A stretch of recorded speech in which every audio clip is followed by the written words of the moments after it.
প্রিয় দর্শক, আসসালামু আলাইকুম।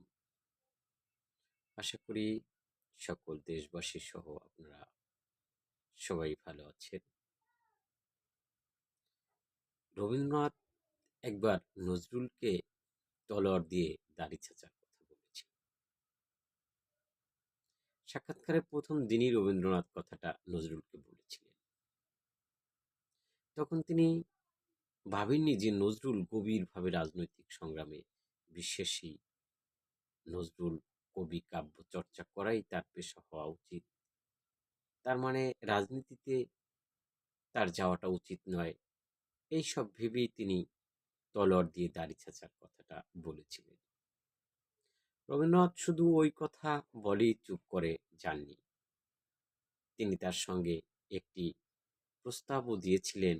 বলেছিলেন, নজরুল শান্তিনিকেতনে চলুন।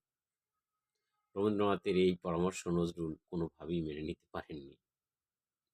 কারণ নজরুল তখন রাজনৈতিক বিষয়ে পুরোপুরি মশগুল ছিল।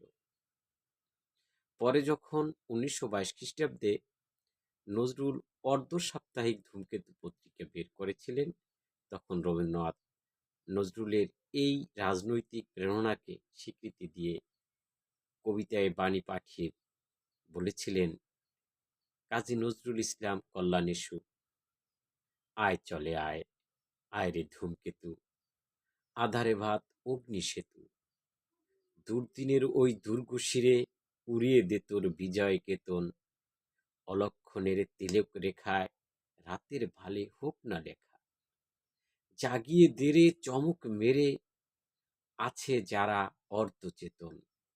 শ্রী রবীন্দ্রনাথ ঠাকুর।